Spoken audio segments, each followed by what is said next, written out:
Hello everyone and welcome to Walford Weekly, your weekly EastEnders podcast where this week we'll be discussing the episodes released on the BBC in the UK from Monday the 23rd to Friday the 26th of January 2023. I hope you're all well. I trust that you all are.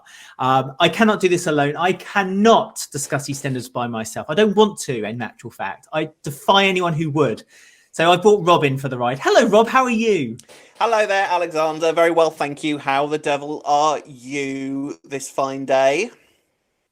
Yeah, fine, good. Good. Now, I'm just warming up. Yes, good. Now, I obviously last week I was being waxed lyrical about by one Jeff Durst, okay, and we were talking about obviously the marriage between Rob and Jeff Durst and how that would work.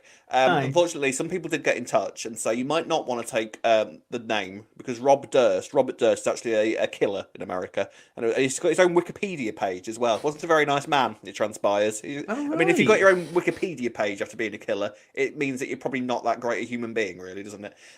Jeff himself has been in touch and promised that he's no relation. So, you know, all that's possibilities good. are still out there. So that's good. Although doesn't Durst mean thirst? We've learned that. Yes, that much. apparently, yeah. In Germanic, it means thirst, which frankly is me down to the ground. So I think I might have to. Bob thirsty. Yes. So I think if this does happen, then I think we're gonna have to do a Lola and stick some hyphens into names. I think that's probably the best way of doing it. Yeah. There you go then. Innis Durst. Innis Durst. Filth as well. It does really, but it's better than being a killer. So there we are then. There we are. Hey, well, that's interesting. I just thought we don't have a Wikipedia page. Walford Weekly. We should set one up, really, shouldn't we? No, well, someone else should set it up for us. We should be at the level of fame where it gets set up for us.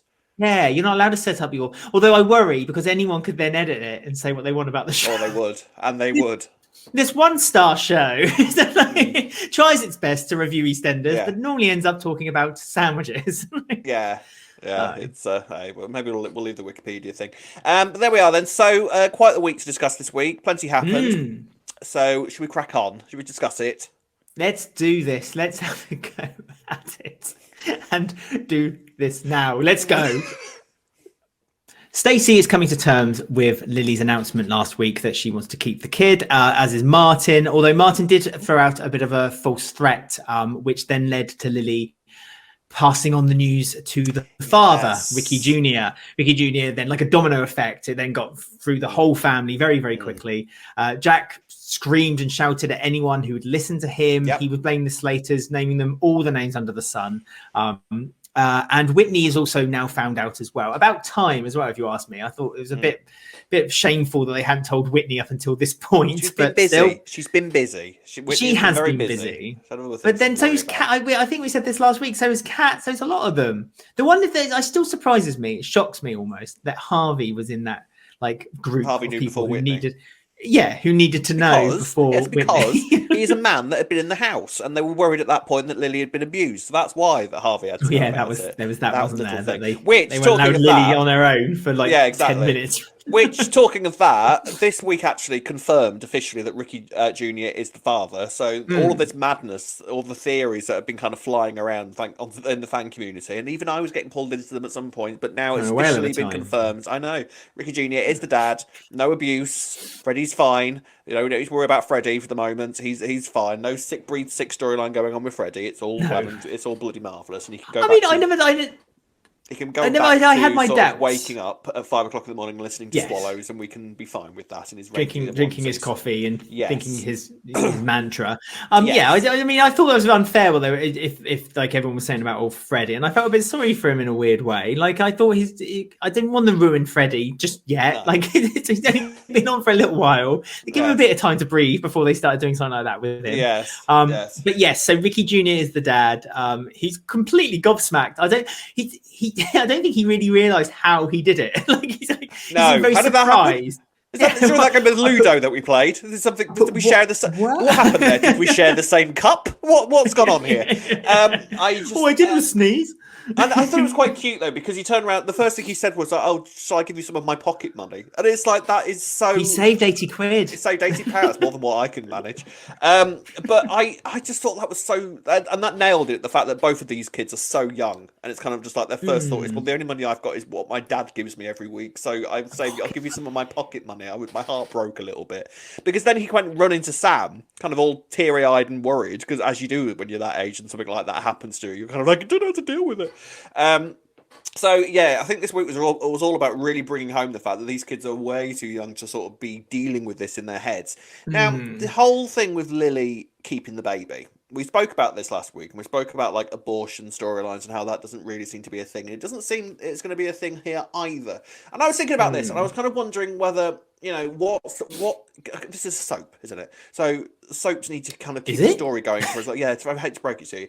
The soaps need to keep the story serial going drama. For as long as oh, is that the official term? The official kitchen sink serial drama opera. But it's all about keeping the story going for as long as possible, isn't it? And then how long is the story about an abortion going to take? Compared to how long is the story about Lily actually having this kid going to take? That's years of story for Lily right there, isn't it? So that's kind of there is do it, isn't it? Really. There's also theories being thrown out as well, and some of them, and one of them feels to me quite reasonable, especially. And I know we actually spoke before the show. We're not, but it's only come to my mind. We weren't going to talk about what a waste of time that conversation was. We're going to talk about this now. We probably should. Talk about this. Can we? But it makes sense to talk about it now. Yeah. So there is a spoiler coming up. If you don't follow the news of like the storylines on EastEnders, you might want to skip forward a little bit. Yeah, so the stories come out that the child between Whitney and Zach will have Edward syndrome, a very rare disease, but it basically is the child is unlikely to survive its first birthday. Essentially, is what it means, and so the child will die. So there's a lot, but this came out after a theory was kind of thrown out, and it's been on the internet here and there, and it seems reasonably. Whitney's gonna have Lily's kid. That's the one. Thing is, it seemed to be going in that direction anyway. It was kind of just like, oh, hang on a minute, Whitney's pregnant here, Lily's pregnant here. Well, one of them isn't gonna. It's not gonna go well for one of them, is it? And you know, with the fact that Whitney and Lily, Whitney and Lily, a litany of babies. The fact that they were starting to talk and like they had that kind of thing, they had like stuff in common. And Lily obviously being quite a dab hand at working on the market, so they were clearly planning on bringing these two characters together and making them a bit closer. It's kind of like, yeah, these stories are going to dovetail together at some point, aren't they? And this may well be why.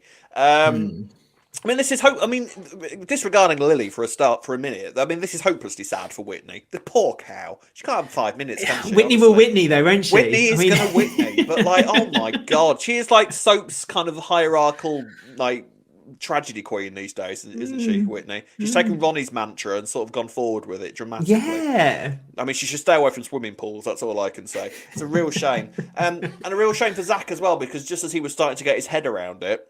You know, and they've realised that he hadn't passed on his HIV to the child. Which, by the way, I do want to say something briefly about our discussion about the Zach storyline last week. It's come to our attention that we may have misspoke in a couple of instances, and I'm not quite sure where it would have happened, but one or both of us used the word clean instead of clear. That was wrong of us. We apologise. Obviously, I would hope you'd listened to us long enough to know that we wouldn't intentionally have done that. So if we did offend anybody by misspeaking, if anything, it shows that we don't really pre-plan what we're talking about. But if we did offend anybody last week, then we apologise. Okay. But yeah, so this kind of... I mean, it's a good story for both characters, and obviously Shona McCarthy and James Farrell will knock it out of the park, because God knows the pair of them are very good at acting tragedy.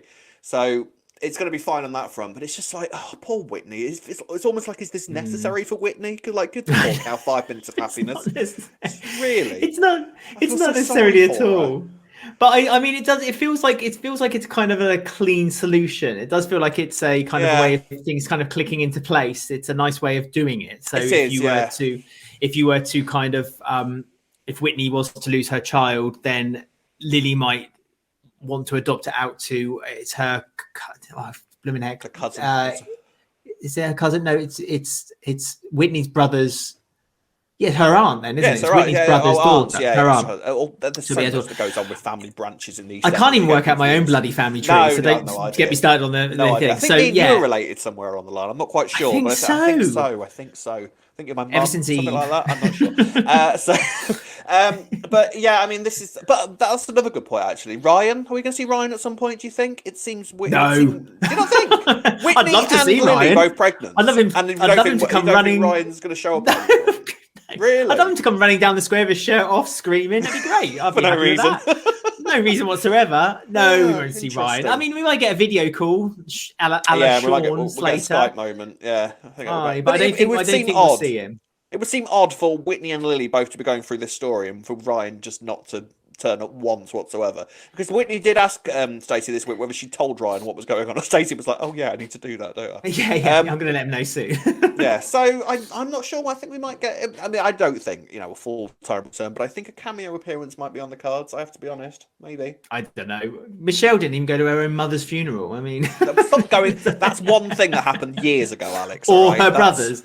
Or... There's quite a few funerals Michelle didn't turn up for. Well, I yeah. think that you hold Michelle in far too high an esteem. Clearly, she doesn't care about anybody who lived on that square. Star. She can't even be asked to go to their funerals. Inconsiderate cow. But she won't turn up to Sharon's the day that happens. That won't happen either. Yeah, so there's a lot of potential moving forward with this. And obviously the story will be then, in that case, that Lily would give the baby to Whitney.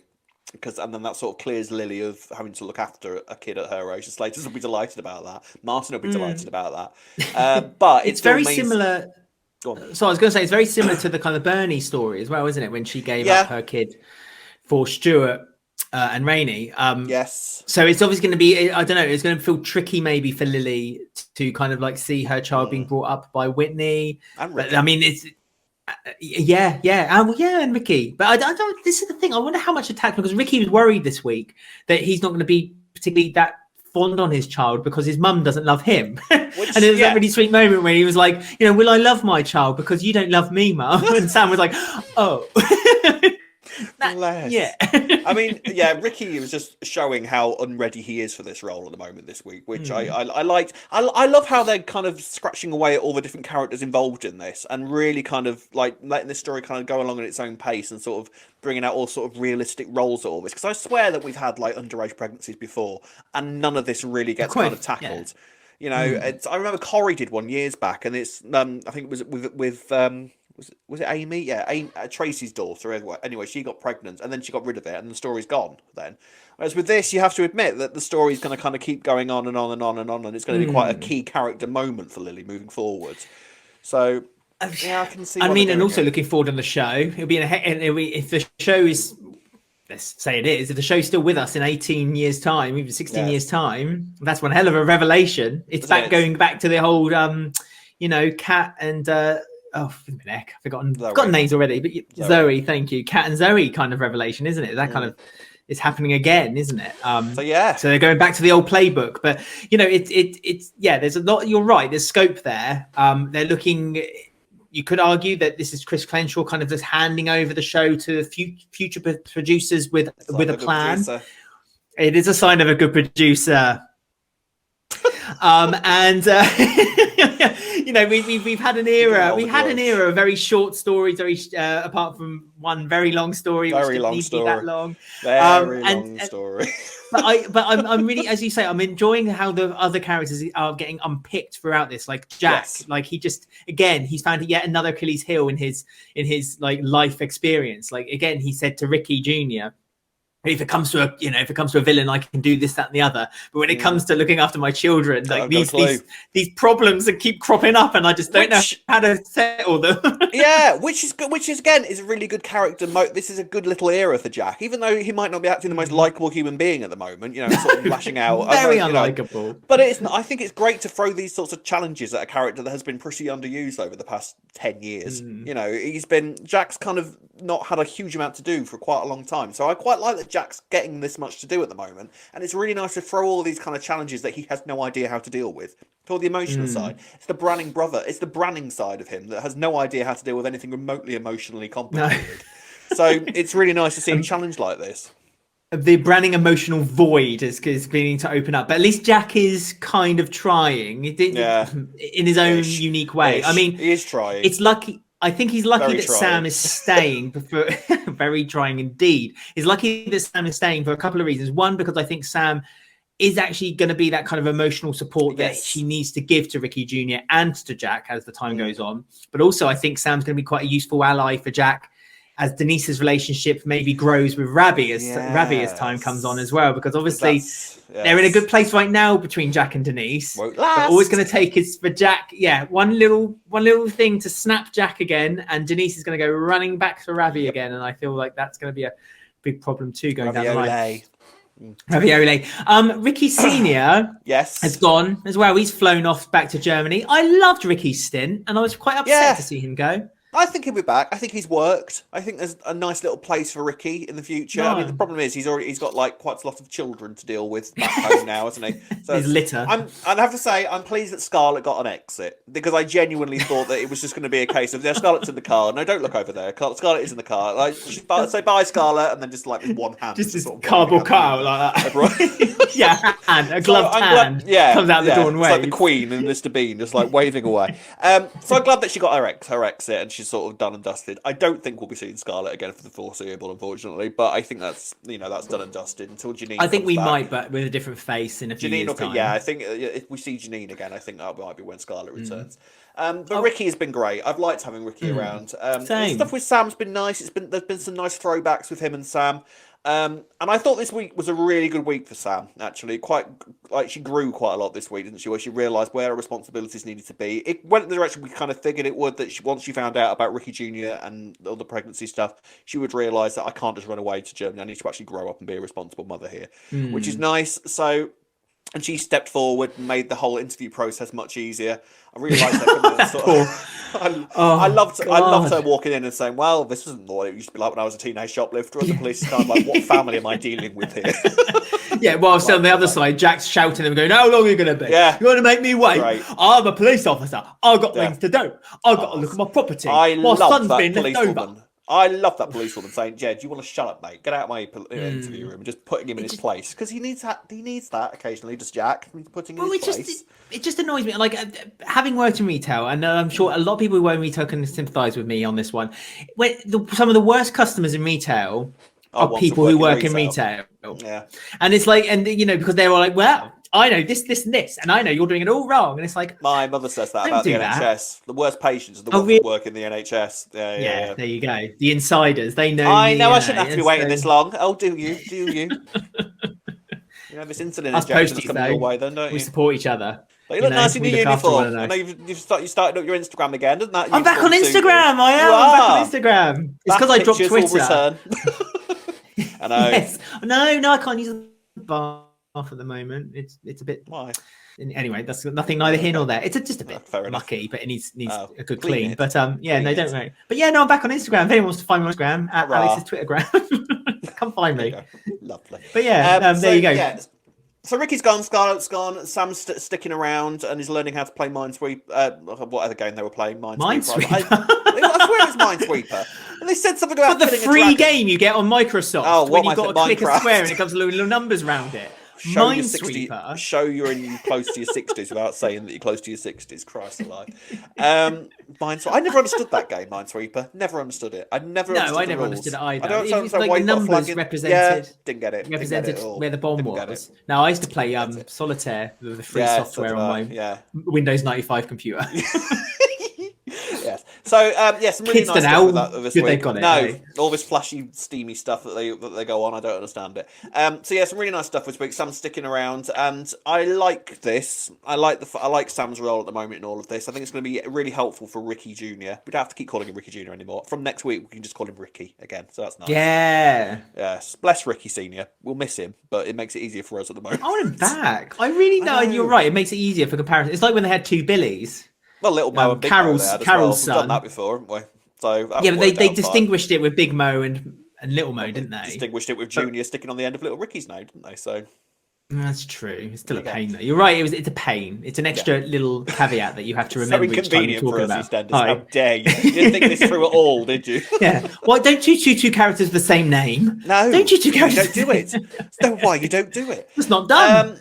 So there we are then. So yeah, really good stuff with this storyline this week. Really enjoyed it. I think everyone's kind of pulling their A game out with this, and I'm really looking forward to seeing where it goes next. And there is clearly a huge amount of way to go for this story yet, which feels exciting, doesn't it? Feels like it's not just on the cusp of finishing. We've got months of this still to come, and fortunately, we're enjoying it. So that's a good place to be in, I think. I know. Hopefully, we don't get exhaustion by the 7 months time. No, I don't think we will either. Just because I think like Jack's absolute dismissal of any of the Slaters now, like his instant dislike of all Slaters. I love the Slaters are like they're not liked by the Panisals.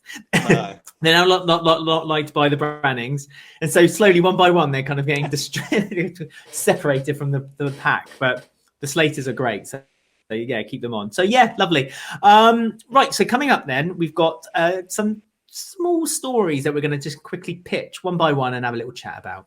Teeny tiny stories. Because there have been 2 big stories this week, there was a couple of teeny tiny little stories just kind of sewn into the fabric. I've done that for ages. I know, because we've not necessarily had this. No. There's not been a dominant story kind of taking over. Not that there has this week necessarily. There's been 2 bigger stories though to coincide with them. So we're going to just plop through them. How delightful. And yeah, and then flush them away and go on to the next one. So the first one is so sorry. The first one is Sonia and Reiss. Sonia's just got a letter saying she had inheritance tax to pay on Dot's house. She was about to sell it, but she got in touch with Reiss, or Ricky got in touch with Reiss because she thought that Reiss was ghosting her. He wasn't. He's just awkwardly nervous. We knew this. He's a very socially nervous an awkward person. Well, I mean, he says he's nervous. He did spend the entire weekend having sex with Sonia his first time he arrived, and now he's all of a sudden all nervous about Sonia and sleeping with her and all that kind of thing. So but he called her a slut as well, didn't he? He said accidentally. It's good as said to Sonia, like, I've never kind of like done that with someone like you before. And Sonia was like, what? She's a strumpet with a trumpet, is our Sonia. She certainly is. I love seeing Reiss back. I was so happy to see Reiss back. I knew he was returning, but he's just a character that I've grown to love already. He just reminds me of Bradley so much. He's great. So much. I loved his moment when he was trying to rip the letters up, and then eventually managed to do it, and was like, done it. I think he's great. I love Reiss so much, and I love his. And him and Sonia are working together really well immediately. Like the chemistry between the two characters is electric already. I love it. And I'm really looking forward to seeing where we go with Reiss from here. I like the fact that they've kind of addressed that he's really, really sort of socially nervous, and we're going to address that a little bit. And then sort of, it's just a really nice way of sort of getting us on his side quite quickly, which I hope we stay at. Don't be doing anything mad with him, EastEnders. Let him be who he is, please, please. I don't want him to turn out to be a terrorist or anything like that. I want him to be Reiss. Dark Reiss. Yes, Dark Reiss. I really like Reiss, though. Yeah, and I love it. And he does and he's a really good comedy character actually as well. Like he made me laugh quite a lot this week. Genuinely laugh out loud. Yeah, so I like him a lot. He's great. I just think he's a good all-rounder. I think there's a lot of potential with Reiss, a genuine lot of potential. It gives Sonia stuff to do, which is finally something we've been crying out for. Yeah. And I just think the guy who plays Reiss, forgive me, I don't know his name off the top of my head, but the guy who plays him is he's fitted in very quickly. Yeah. He's been able to kind of jump on the soap cogs very quickly. I mean, a lot of actors sometimes find it very difficult to kind of get themselves integrated into it. And it's like like he's a returning character when he first came on. You know what I mean? He was like he was like a glove. He was just fitted right in and just settled so quickly. I love Reiss. He's different, isn't he? Like he's got lots of kind of different things we don't see in EastEnders all that often. Just these little nuances that kind of make him stand out immediately. And frankly, anybody that thinks foreplay is playing Twinkle Twinkle Little Star on the trombone is fine by me. You know, I have no issues with that. Hasn't Sonia progressed? Hasn't she just? Well, no, I'm being sarcastic here. I feel like she would have done more than that. And I think I messaged you and said I was expecting Beethoven's Fifth.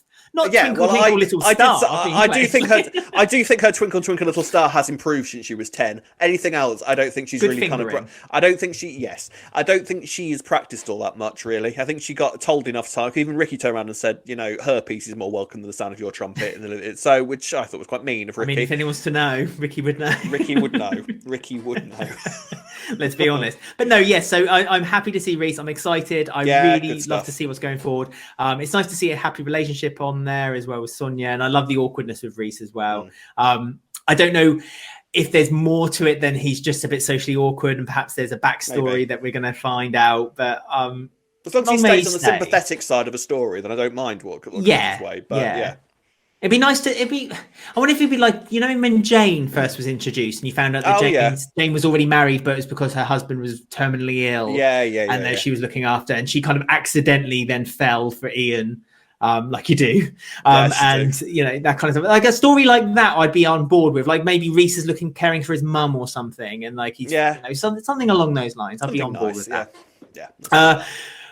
Linda and Alfie. So the budding relationship between them two is growing as well. It's something gonna happen. We don't know. But the main, I think in part. Well, I don't know. The main thing with Linda is that she has decided she is going to keep the Vic. I think more because the decision was made for her because she can't sell it. But she's got Alfie and Patrick on board to kind of look after it for her while she kind of settles herself back in and gets Patrick the barmaid. I'm loving Patrick the barmaid. I never thought that I was on the bingo card in 2023 would be Patrick working behind the bar. Working behind the Vic. But I'm here for it. I love Patrick behind the bar. It's great. And Linda actually offered him a job this week as well. So it's not like he's just stepping in while she's busy grieving. It's like, no, I'll work here now. It's like marvellous. That's going to be the kind of like, he could be a barrel boy or something like that. Something really. Well, Potman. I thought they'd been kind of back for the old days of when they would have a Potman kind of walking around. And it works as well. Very good. So I'm glad. I'm kind of glad that for me. Actually, I'll talk about a bit more about kind of. No, I will talk about it now. I'm kind of glad for me that Alfie isn't going to be the sole owner of the Vic. I mean, I don't mind Alfie working behind the bar of the Vic. It makes sense for him to be there.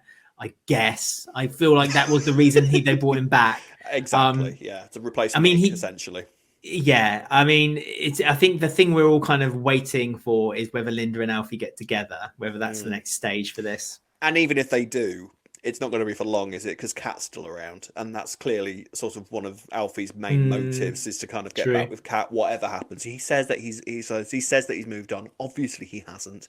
And Phil and Kat aren't going to stay together forever. I mean, fair play to like the writers; they're still together, and we're all stellar job keeping them. I know. Like we're amazed by how long this has lasted. Like you would think that when Clenners came in, he would look at someone like Kat and Phil and think, well, that's nonsense. Well, that's not lasting. But they are still together. I don't think they're going to get to their wedding though. When is this next wedding supposed to be happening? They can't be that long away, surely. I have no idea. There was a bit of a mention of it with when they were getting ready for Lola's wedding, but it was kind of dismissed very quickly. It's a bit like Kathy and Rocky's wedding. That seems to be mentioned but then dismissed very quickly. But we know maybe there's a background to that. Well, there's a background to Phil as well.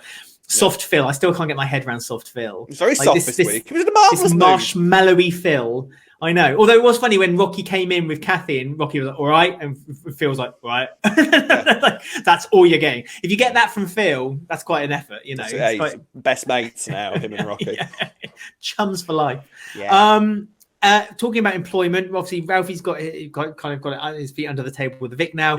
Bernie has been fired by Nish for no reason whatsoever. No reason apart from the fact that she was a bit late. I mean, I would have thought she would have started a little strike. Last time she got fired by they she can't be asked this time. She can't be asked this time. Then we've got Bernie and Elsa the calf coming in with the snow. But Bernie and the calf. I like that. I think that would work. I think that will work quite nicely. Is that Bernie's dream job though? Because she seemed quite happy about it. No, she did. She looked devastated by it. She grimaced. No, she didn't. I thought she looked quite happy. No, I thought she looked quite happy. Kim promised Bernie, like, I've got the perfect job for you. You're not going to quite work it out with the Albert, but I've got the perfect job for you. It's your dream job. And Bernie was like chasing Kim throughout the whole wedding day, going, "Have you got my job yet, Kim?" And then Kim asked Kathy for the job. And then outside the Vic doors, Kim said to Bernie, "Right, you're starting your first shift on Monday at the CAF." And then Bernie turned around and just went, Bernie wasn't happy about it. Bernie was fuming. I think she seemed quite happy about it. I do quite enjoy the fact that Kim thinks that she can walk into somebody else's business and say, "You need to give her a job. Thanks. All right, cheers." And we'll just walk out again. And Kathy's like, "Yeah, okay, she can have a job." Well, she did. Kim's like some job agency now. She might as well have done everything else. Foxcatcher Jobs. Yes. She's branching out. She's branching out the app. It's going to happen. So Bernie in and also the cafe, that kind of gives her something to do, eh? It does, and Felix is now working at the Albert, which Yep. suits him as well. That seems like a pretty natural thing. So I think, yeah, just a bit of moving around of the chess pieces with sort of the minor characters this week. Oh, fine, they'll be all right there. Felix, a minor character. Felix and Finley. At the minute, they are at the minute, really, aren't they? Well, they are, yeah. They kind of came in with this. Well, they came in with this big explosion of this is going to happen with Felix and Finley. And then, well, no, to be fair, we thought that's where it was going to go. They made no hint that was actually what was going to happen. Yeah, they did all those publicity shots and all those big kind of like, oh, there's secrets to be told. I know they say that with everyone, but the story I want with Felix. The story I want with Felix, and this would slot more into the discussion we were having in like last week or the week before about storylines that we would like to think of for characters. I really want Felix to meet somebody at the Albert who doesn't realise that he's a drag queen, and then we sort of explore how drag queens and the gay community in relationships sort of work together. I think that'd be really interesting. Somebody who walks into a relationship and doesn't have any idea about sort of the they them thing, and not to put them in a negative light. I think that's quite important. But like kind of saying, I don't know how to deal with this. Like, I don't find you attractive in drag, and all that kind of thing, and sort of explore that side of things as to how drag queens can get into relationships and sort of how it works with their in the drag community. I'd quite enjoy that. I think I found that quite interesting. I think from what I've seen on RuPaul's Drag Race, I think a lot of kind of straight men, gay men who say they're straight tend to go toward drag queens because they see it as kind of like a safer option. So it would be interesting to see that sort of thing. Yeah, that happening. Yeah, I'm on board with that. I'd love to see a story with Felix and Finley. We all thought that it was all going to find out that Mitch was going to be their dad. Yeah. And then at one point, we then went on thinking that Finley was going to get together with Whitney, but then Whitney Whitneyed and then got together with Zach. Whitney Whitneyed everywhere, yeah. Whitneyed all over the place. So it's like Felix and Finley seem to be spare parts, and that's really dangerous when you're a new character. When you're a new character, yeah. You know what I mean? It's like we've seen it happen before. Yes, it's terrifying. I mean, the thing is though, they're Clennis's creations, which makes him sound like a sweet brand. Creation. But like, so clearly he has got, he's thought of a plan for them. It's just we just haven't seen it. And maybe his plan at the moment is just sort of just kind of put them in and settle them in, and then start giving them big stories. But let us know in the comment section below. I'd be intrigued to hear any plans that you think might be occurring for Felix and Finley. Let me know in the comment section. We'll have a lovely discussion. Yes, do that. That sounds like a good idea. Do that. Right, final story then of the week before we do I want to gossip with a couple of emails coming up next. Finally then, this week for the stories, we are talking about the wedding of the week, and that is Lola and Jay's wedding. Jola or Lay, depends which way you want to go. Not this week. Obviously there was a few hiccups along the way, as you tend to get on the storyline. Lola started to lose confidence because she felt like that the tumor was growing at an accelerated rate than it actually was. Yes. To get herself checked at A&E in her wedding dress. And then the kind of realization hit her that like she was marrying, knowing full well that she was going to die, and that was kind of unfair with Jay, and so didn't want to marry Jay, but Jay kind of put her mind at ease. But in the background of all this, Billy has been doing some investigations, or I should say actually Phil got out his little leather-bound folder and just kind of put it down on the table. That's what I mean. Phil was so helpful and amenable this week, wasn't he? I know, he's like a big squidgy pink marshmallow. Yeah. And he found Emma Harding being the mum of Lola, played by Patsy Kensit. Patsy Kensit, yes. But Emma was a bit resilient to kind of want to get back into Lola's life. Yep. And so the discussion was that they were going to let Lola know, but then Lola found out.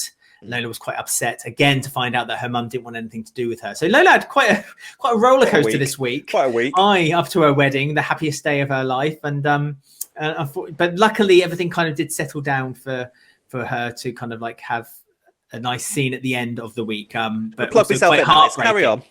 Okay. Since Rob's going to disappear for a second, I guess I'll start by saying that I thought that it was really sweet to see like Jay and Lola having their wedding together this week in the registry office. Nothing too glitzy, nothing too over the top.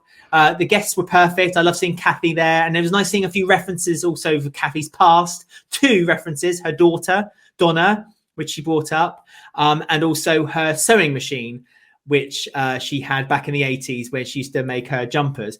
Rob, your microphone's not on, so I can't hear a word you're saying. But it's nice to see. Oh, there he is. He's back. Everyone, he's back. Oh, good. So, there we Rob, are. come on, give us your point of view as well. Go on. Yeah, no, I thought we almost had to stop then, didn't we? I really liked everything about this week. There were some really, really, really nice moments. The Lola and Kathy scene, that was good. And yeah, I thought you'd be all over the Donna mentions, and I couldn't believe it when we got mentioned the sewing machine. That came out of nowhere. That was good. We like that. That got a duff back in the 80s. I was about to say the biggest duff of the 80s was like, the sewing machine's not working. What are we gonna do? Everything's ruined. Slow zoom on the sewing machine. And that pulled in 19 million viewers for the next episode. Wouldn't get away with that now, would you? No, wouldn't get away with it. I would try. You would, yes. And there was also some really nice scenes between Lola and Kim this week. Now, I'm not sure exactly where it all began, where Lola and Kim are all of a sudden so close, but when it gives us scenes like that, I don't care. It was really, really nice. And Kim was great this week. It was what we talked about now and again with sensible Kim, serious Kim. She really works in that role. I love seeing Tamika act in those parts. In fact, I prefer that to her comedy. I don't want to use inverted commas of comedy because she actually can be very funny, Kim's character. But Kim, for me, plays to her strength much more when she's being much more serious. She's got less of a clown. Yeah, and less of a clown. I really, like you, I really appreciated those scenes between her and Lola, and her comforting Lola and almost talking Lola like out of her kind of spiraling into these kind of problems that she's kind of in her head thinks are being created. But Kim kind of snaps her out of it at one point and said, "Right, it's your wedding. We're going to be late. Let's go." And it was like, this is the Kim I like to see more of, actually. Yeah, it's really nice stuff. Where did we go? First of all, Emma's arrival. Now, she didn't have a huge amount to do this week, but we're sort of aware that she's there now. She was standing in the square, and I have to say, I thought Patsy Kensit looked perfect, just silhouetted in the moonlight of the square. She suits her there. I liked that. So I'm probably see a bit more from her this week because she didn't get a huge amount to do this week. Wasn't really able to. She had a couple of scenes, didn't she? Yeah, wasn't really able to show what she can do this week. So hopefully she'll. I think we'll probably build her up next week. I think she was kind of standing there, watching Jay and Lola going into the house after the wedding. Was like, well, now's a bad time. I won't go in now. For shenanigans. Yes. Lola said shenanigans. Lola did say shenanigans. She didn't mean it in quite the same way that we use it, though, did she? No. They don't, but we know. Wedding shenanigans means sex in EastEnders. That's not quite the same thing. I was half expecting Jay to drive her to a warehouse and be like, is this what you meant, Lola? So, we're here. This is not what you meant? Podcast talking about these kind of shenanigans happening. And Lola's like, no, I'm too tired for those shenanigans, Jay. I'll drive you home then. I'll drive you home. Well, it was happening. But the wedding itself, some gorgeous moments there, wasn't there? Like, honestly, this is the third. A couple of gorgeous ones. I loved it. I thought there was really nice moments in there, like the Jay and Lola scene outside the church. Well, not outside the church, but outside when they both went out. Yeah, when they went outside and were talking through stuff. There's some really nice character moments there between the two of them. I loved Lola's line about it's a brain tube and not a bush took a trial. That made me laugh. Quite enjoyed that. And it's just two of them. Just loved it. And then you messaged me because you saw the episode before I did and said about a moment of symbolism that you thought I'd enjoy.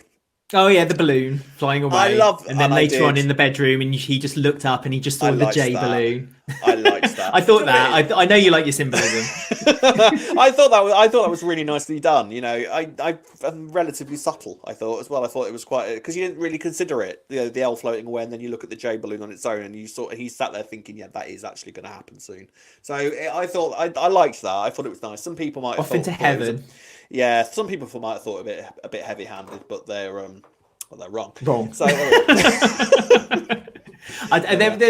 like you said, there was a lot of lovely moments at the wedding. I liked the actual ceremony as well. I liked that it was kind of they kind of cut the ceremony down to like a 1 minute chunk. And yes, there was music. There was music. Yes, and there was fading in and out. There was fading in and out. We're not supposed to compliment that sort of thing, Alex. That's not our game. That's not our brand. But again, and I say this so I'm blue in the face, it's because it was unique. It hadn't been done a lot up until that point. There wasn't Denise throwing a dart, an explosion in the background, and then slow motion going, get married.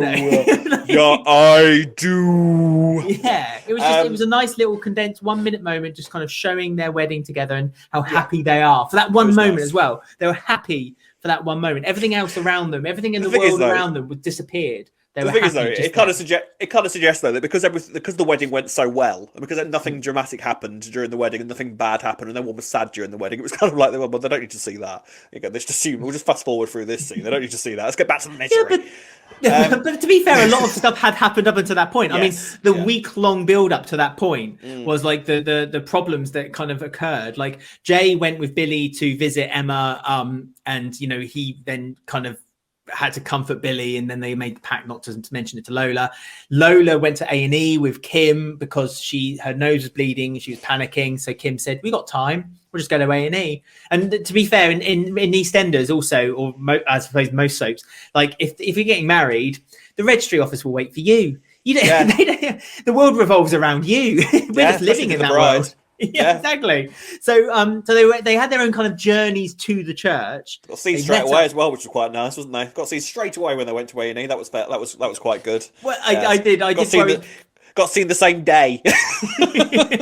I mean, I felt bad for Lola though, because like again, it hit her the realization that she was like spending her wedding day at A&E, wanting to kind of put her mind at rest that she was having these problems. Yeah. Aside the fact that she, as you say, a UK A&E department doesn't tend to see you that quickly, but perhaps other people took pity on her. She was in a wedding dress. You're in a wedding dress and you've got a nosebleed. Took pity. That can't end well. Like, get her seen before me. It's fine. I've only broken my fingernail. It's fine. Yeah. Exactly. So it's nice that they took their own journeys to the church and ultimately were able to kind of then meet up and got married in that ceremony. But then obviously it kind of unraveled again later when Lola found out that then Jay and Billy had gone to meet her mum and she had rejected her for a second time. Well, it sums up this story quite well, I think, that journey as well, because it just shows a story. Like Lola even said this week that, no rapid acceleration has taken place, so I don't know how long I've got left. And it just sort of feels like they're really taking their time with it. There would have been a time when Lola would have been dead by now. Let's be fair here. It's just kind of like they're really taking their time, and Lola's not close to that stage yet. I don't think. We've got at least. I think even Daniel Harold is still filming at the moment, so we've still got ages. Hope for my story yet. Hope for my Coronation Street still yet. Shut up! She's not getting pregnant. But it shows that they're really sort of giving this story the attention it deserves and letting the actors do what they deserve to be able to do. And just making sure that Daniel Harold is kind of like grabbed quite quickly when she leaves EastEnders, which she deserves to be, because she's really knocking this out of the park. It's great. Yeah, I've got nothing bad to say about this storyline whatsoever. I'm looking forward to sort of seeing where Emma comes into play next week. I'm assuming next week. I mean, I don't know how long. Again, I don't know what the contract is with Patsy Kensit, whether she's just there briefly, whether she's there for a long stint. Not sure. But yeah, when Emma finally encounters Lola, that conversation between them, that's going to be interesting to see them together. I'd like, talking about, like earlier I said about like character actors settling in. You're right, Patsy Kensit was only in a couple of scenes. I felt like she looked a bit like overwhelmed by the fact that she was on she was on EastEnders a little bit, but as soon as we saw her on the square, she seemed better. That worked. That worked better. And I suppose it's because it's the setting you're used to seeing people. Obviously EastEnders, Albert Square is all going to be all together. But I am excited. I wonder how Emma meets Lola, whether it's through Billy, whether it's through Jay kind of discovering her first, whether they go to McClunkey's and have a piece of chicken and kind of like discuss it, together.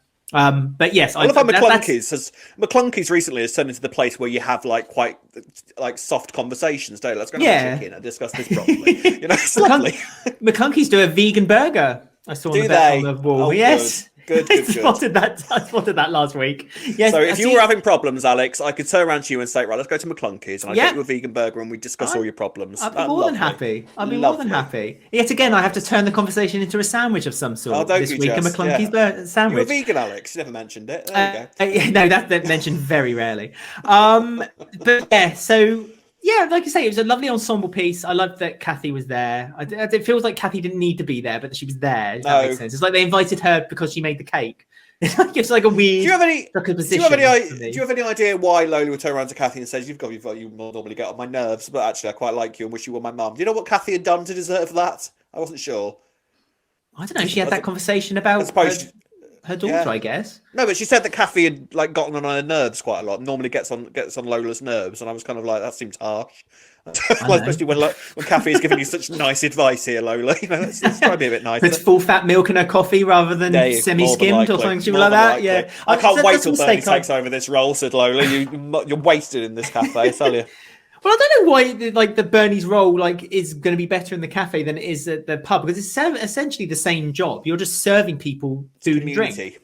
Community character, and it needs to be where. And I think she's going to work quite well in the cafe, I have to say. No, what I mean is just like kind of like Bernie could barely hold a glass properly in Albert. So what's she going to do when she's got a mug of coffee in her hand? Tea's easier to make than a screwdriver. I think that's the thing. But Kathy's got that proper big coffee machine, hasn't she? With the steamer and the grounds and all that. She doesn't just use instant. But Kathy's more patient than Kim, to be fair. I think she won't mind training. She won't mind training. There you go. I feel like Kathy's kind of lost that as well, to be fair. All right, there we are then. So that is this week's EastEnders all nicely wrapped up. I think it's been another good week. I've enjoyed this week. I'm really liking the direction of all these stories at the moment. It's just feels good. The story feels good, and it feels like it's just going in a nice direction. Marvellous, marvellous, marvellous. We've got a couple of emails now, which we should be reading out. Your comments and your questions in I Ain't Want to Gossip. You know me, I ain't want to gossip. Yes, this is the part of the show where we read out your emails and your comments that you send to us on our social medias, on the YouTube channel, and also via email. All the details at the end of the show. We're starting from with an email from Rachel, and it's about Kim Metcalfe as Sam Mitchell. It says, "Hi, Alex and Rob. Thought I would send a quick email saying how much I love the podcast and my own thoughts on Sam Mitchell at the moment. I think bringing Kim Metcalfe back as Sam has been a huge success, and with all respects to whoever was cast as Sam in the past, Kim has taken the character to new heights. Sam with both Ricky Jr. and Senior was great this week, and it was touching to see Sam step in with Ricky Jr. when he was being interviewed by the police and social services when Jack was getting too heavy-handed. Also, what on earth has happened to Jack recently? He is driving me mad. Love the podcast and hope it continues. Love from Rachel. Hi, Rachel. Thank you ever so much. I'm interested. How do you feel about like Kim Metcalfe? Because Kim Metcalfe obviously took over from Sam back in 2002. So this isn't new, but obviously Daniela has been Sam again since then. Yes. And I'm not asking you to play favourites, but like I can. For now, she's my favourite. Okay, to be fair. No, do you know what? I think Sam's return has been a really good. I agree. I think Sam's return has been a success. Sam's a kind of top tier character for me at the moment. I'm really enjoying Sam. And she's really moved on as well. She's grown up a little bit, and yet she's still got those moments of immaturity. I was enjoying her sort of trying to be a Mitchell and sort of failing at it. And she's clearly not perfect yet. But I really liked her this week, like I said, with her sort of trying to deal with Ricky and sort of trying to be a mum for once and actually trying to grow up. I liked it, and I think Kim has been fantastic that she's returned. She's not aged a day, hardly, since she was in it in 2002. And Sam's moved on a lot. Yeah, she's so youthful, isn't she? She's been drinking from that fountain of youth, drowned in it. Same as Kathy. But yeah, I think it's been great. And yeah, I've got no. I must say, I prefer Kim Metcalfe. Even when I look back, and again, this is nothing against Daniela Westbrook. I promised. I mean, she made Sam her character in the 80s and the 90s. Different characters. And it was a different character then. And then when they reintroduced her in 2002, this new Kim Metcalfe Sam, it suited how Kim Metcalfe was playing her, and I will have to say that it suits it now as well. So I'm on board with Kim Metcalfe. I'll be honest with you, but I was a bit panicked when I thought that she might be disappearing, but I'm glad that Ricky's gone to Germany back on her own. I never thought she was. I had faith that she was staying around, and I'm not surprised by the events of this week whatsoever. I knew that as soon as she found out, Sam would be like, "No, I'm staying." What? You've just reminded me of something. That weird scene when Sam was looking over at Ricky Jr. looking upset and going to the police station with his dad Jack, and like she's kind of stood at the gate of the Square Gardens, and like you should see the shot of her kind of going, "Oh, looking a bit sad," and then all of a sudden there was this Ricky there with his knee going, "Will you marry me?" Like appeared from nowhere, bringing her back to reality. Wasn't it just that was Ricky's role. Nice. We had another email from Brandon. Hello, Brandon. Thank you for your email. Brandon. And it's titled "Who Deserves Episode or Storyline?" And it says, "Hey, Alex." Hi. Oh, just you. All right, fair Yeah, play. just I'll me. sit back and I'll sit and have a cup of tea. You carry on. think This is all to I you. think you should. All to you. I'm not even going to give an opinion. You go for you. Go on. Let's keep it that way. In response to your latest question on the recent episode of Walford Weekly, I think Lola and Linda or Lola and Jean deserve to have a two-hand episode dedicated to the cancer storyline. I think Lola and Jean in particular could have an amazing dynamic on screen together, as they are incredible actresses and thrive in emotional scenes. Not only could they discuss how they felt, how they've coped, and etc., but they could also bond, which potentially could bring the Slater family and Lola's family closer together for future stories. After Lola's passed away, they could also do a great two-hander with Jay and Linda as they discuss how to cope and move on through grief. Oh, that would be nice. That would be nice. Yeah, because they had a bit of a moment, Jay and Linda, like last week or something, when because Jay is very good at sort of just being a support to anybody, really, because he's grown up doing that, hasn't he? Jay's very good at sort of being a comfort blanket to people. I'd love that. Jay and Linda having a two-hander. We need a two-hander. It's not an opinion. That's not bad for an opinion I said I wasn't going to give, isn't it? I can jump straight in there. Do you agree? Oh no, yeah. I mean, I love the Lola and Jean one because obviously it makes sense for them to maybe talk about it. Yeah, 100%. Yeah.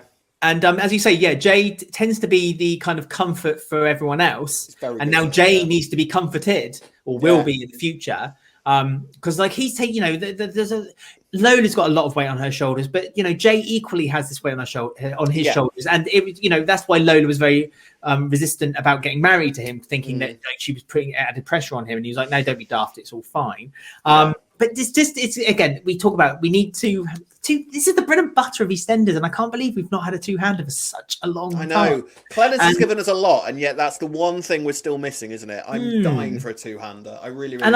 And it's interesting you say that, because I think that actually that's what the balloon moment was about this week. Sort of Jay having that moment where he was staring at his own balloon and sort of realising that that was seen maybe the start of Jay sort of realising what he's actually getting himself into. I'm not saying that he was unaware of anything and that he'd been forgetting about it, because he's been trying to wrap Lola in cotton wool for a little while. But I think that was his first moment of sort of it really hitting him that Lola is probably is going to die and that he is going to be on his own. So how am I going to deal with the grief when it actually happens? I think Lola's illness has actually weirdly been quite a good distraction for him, as opposed to actually dealing with the reality of the aftermath of what he's going to have to deal with. So, yeah, I think there's a lot of really good stuff for Jay to come. I can't wait. Lola's kind of hiding a lot of stuff from him still, though, isn't he? Because he's kind of like he's saying that she feels like she's hiding. We forgot about Lola's YouTube channel as well. Her vlog, Lola's vlogs that she started. Go on YouTube. It'll never work. Are they on YouTube? I didn't look actually. Have they actually posted? I thought that's what they were going to do. Once upon a time, they would have done that, wouldn't they? Yeah, they did it with Tiff's wedding, didn't they? Tiff and Keegan's wedding. They gave you all the cuts of their wedding day, and you could edit together the wedding day. That would be nice. That might be a nice thing to do. Yeah, I thought it was quite nice. I sort of wish they'd started doing that sooner. You know, I thought like maybe if Lola had started doing this a few weeks ago, would have, and then they discovered it. That was sort of Lola's outlet for it all. Like she could kind of do that side of her life away from the family and away from Jay, and then they sort of discover it. That might have been quite nice. So if they keep doing this, I think that might be quite powerful, because I can imagine somebody doing that being quite the internet sensation. So yeah, on very sad reasons, really, isn't it? Oh like, yeah, imagine of course, if you become, you know. But there's a lot of people that there was support from it though. There's that again. Please do forgive me the lady's name, but she had a podcast, didn't she? It's called the Big C and Me, I think it was called. And she did a podcast throughout all her treatment, and she died recently. And a lot of people kind of accredited her as being really helpful, a good outlet to kind of like go through their story with her. And yeah, that's it. I mean, sometimes, you know, something like cancer can be a very lonely thing, and to know that other people are out there to, you know, who are in the same situation as you and are fighting it in the same way. It's a nice. It can help. But two-handers. Please, you know, come on, Clenners. I mean, there's one crying out there, isn't there? Lola and Emma. Yeah, Lola and her mum. Yeah, I mean, there's lots of options. I think we might get one in the Clenners era. You know, I think because there's a lot of history sort of stuff. He's quite good at sort of reverting back to the past, and you know, the writers are doing really well with that at the moment. I think we might get a two-hander in the Clenners era at some point. I would welcome it. They used to have one a year. Do you remember back in the old days? Oh yeah, at least one. That's what I mean. It's the only soap that was kind of known for these two-handers. Coronation Street don't do them. I don't think Brookside do them. What's the last official one? I believe so. Yeah. I mean, I think in some circles the Gray and Chantel thing when Chantel died was sort of seen as a two-hander, but there was quite a few other things going on at the same time. So even though it was only focused on them, but the Stuart and Linda has been the only sort of absolute two-hander that we last had. So yeah, give us another one, EastEnders. You know, we ask for it every week. One day we might get one. One day they'll listen. One day they'll listen. One day. So thank you very much for those emails and comments. You can do it too by doing the following. You can follow us on Twitter and Instagram at Walford Weekly. You can find us on Facebook at Walford Weekly Podcast, on YouTube. Don't forget to like, subscribe and click the bell to get notifications about our spoiler videos. And you can follow us on Apple, Podbean, Spotify or any of your favourite podcast sites. Email us at robwalfordweekly@gmail.com or alexwalfordweekly@gmail.com. Almost forgot my lines there. That'd be tragic, wouldn't it? Yes. There we are. Then. Sort yourself out, my friend. It's because you're thinking of you can do it too. It's weird. As soon as someone says you can do it too, with can do. With can do. I just saw hopping across the screen, wiping his bum. Yeah, I went into well, not for the first time. I'm sorry for that video I sent you. It wasn't meant for you. I do apologise. No. Corrupt you are. Corrupt. Dear me. Phil. So thank you very much, Alex. Another lovely week, and thank you once again for joining us. We'll be back same time next week. Until then, it's goodbye from me. Goodbye from myself. Have a great week. Take care of yourselves. Ta-ta. Bye.